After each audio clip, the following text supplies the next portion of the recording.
Well, hello there! It's that time again. You know what time it is. Time for that blog that truly blazes here on this beautiful day of September the 27th of 2013. My, how the month has gone by so quickly. It's hard to believe we're almost in October. And we're having a wonderful week. We're going to have a good week this week. As usual, I'm going to go over the energies at the end of last week's reading, what we're coming into now, and most importantly, what lies ahead of us towards the end of the week. So do stay tuned. Some interesting things to come. Okay, the first card is the last card of the previous week's reading. Now this card was the Four of Discs, or Four of Pentacles, if you're used to the Rider-Waite terminology. Now this card is entitled Power, and it's attributed to the Sun in Capricorn. So we may have had a tendency to be very conservative with our finances. We may have had a tendency to carefully examine what we were doing, trying to put together that power base. That's the idea of power, is having that firm financial foundation so we can grow, so we can move forward, so we can have a springboard to take off from. So you may have found yourself concerned with details. You may have found yourself concerned with saving and conserving money, financial resources. That's all fine and good. What we do want to guard against, though, is getting stuck at all in analysis paralysis, as we'll see in the next card. That's right, the next card, what we're coming into now, is the Eight of Swords. Ooh. Not such a great card.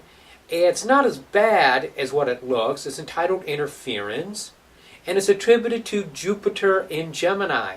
Now the problem with this is Jupiter's a great energy. It's benevolent. It's good karma, good luck, things expanding in our lives.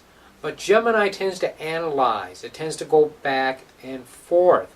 Very mental, ruled by Mercury.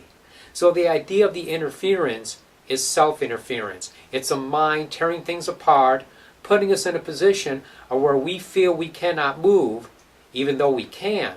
So we don't want to fall into the trap as depicted on the Rider-Waite card version of this image, where they show a woman bound, blindfolded, stuck in the middle of 8 swords, apparently trapped, but she could shake away the binds easily. She could flick away the blindfold. There's a path to walk between the swords, but she's not seeing it. So it's just as real as a physical jail. So the main thing is latching our vision upon what we want to do, the progressive steps that we have to take to make it happen, and just simply doing it, as we'll see in the next card.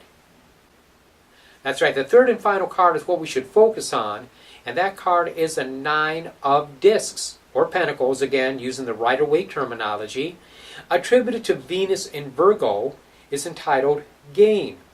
Now this could manifest literally as more money, as financial gain, which is always welcome, but Venus in Virgo is creativity, Venus being creative, Virgo very carefully looking at our steps, planning them, and doing what we need to do.